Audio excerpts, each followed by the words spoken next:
Hello everyone, আমি কোয়েল। আজকে সকালটা ঠিক আমার এরকম ল্যাদ ল্যাদ দিয়ে শুরু হয়েছে। আজকে আমার ঘুম থেকে উঠেও মনে হচ্ছে আর একটু ঘুমালে ভালো হতো। তার কারণ কালকে রাতে আমি একটা অ্যালার্জির ওষুধ খেয়েছিলাম। তার প্রমাণ এই যে দেখো, হাতের থেকে ব্রাশ পড়ে যাচ্ছে ব্রাশ করতে করতে।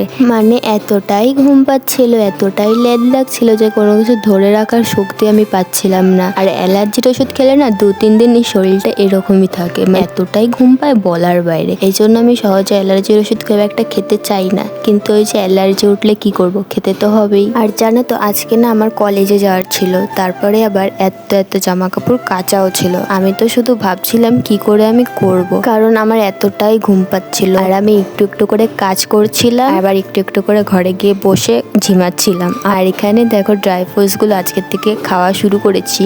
তবে এই যে গোটা গোটা ড্রাই ফ্রুটস গুলো না খেতে একদমই ভালো লাগছে না। বাবা একটা পাউডার বানিয়েছে সব ড্রাই ফ্রুটস দিয়ে, ওটাই বেশি ভালো লেগেছিল। তো মাকে আমি বলেছি ওটাই আমি খাবো। গোটা গোটা চিবোতে চিবোতে আমার হালাত খারাপ হয়ে যায়। আমার এটা একদম পছন্দ হয় না, এতক্ষণ ধরে চিবিয়ে চিবিয়ে কোনো জিনিস খাওয়া আমার একদম পছন্দ হয় না। এটা খাওয়ার পর আমি আবার ছাদে গিয়ে জামা কাপড়গুলো কেচে এসে স্নান টান করে ভাতটা খেয়ে নিয়েছিলাম। ভাত খাওয়ার পর একটু দই খেয়ে নিয়েছিলাম, কারণ বাইরে আজকে প্রচন্ড রোদ দিয়েছে। তারপর আমি রেডি হয়ে গেছিলাম কলেজে যাওয়ার জন্য। আর আজকে আমি ইউনিফর্মটা পরিনি, তার কারণ আমি শার্টটা সকালেই ধুয়ে দিয়েছি, এই জন্য আজকে আমি আউট ড্রেসে যাচ্ছি। আর বান্ধবী বাড়িতে গিয়ে বৃষ্টিতে আটকে গেছি, তাও আবার ঝমঝমে বৃষ্টি না, ছিটে ফোঁটা বৃষ্টি পড়ছিল।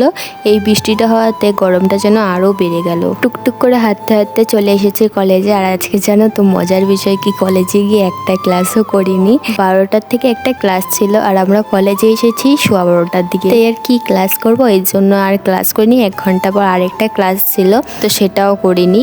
আজকে একটু ঘুরেছি, ক্যাম্পাসে গেছিলাম, একটু ম্যাগি ডিম টোস্ট খেয়েছি 2 বান্ধবী মিলে। তারপর একটু কলেজটা ঘুরে ঘুরে দেখছিলাম। আর আজকে গার্লস কমন রুমে একদমই জায়গা ছিল না, তাই গার্লস কমন রুমটাতে বসে আড্ডাও মারতে পারিনি, মাঠেই ঘুরঘুর করছিলাম। তারপর 3টের সময় বাড়ি চলে এসেছি। তো চলো আজকের মতো টাটা।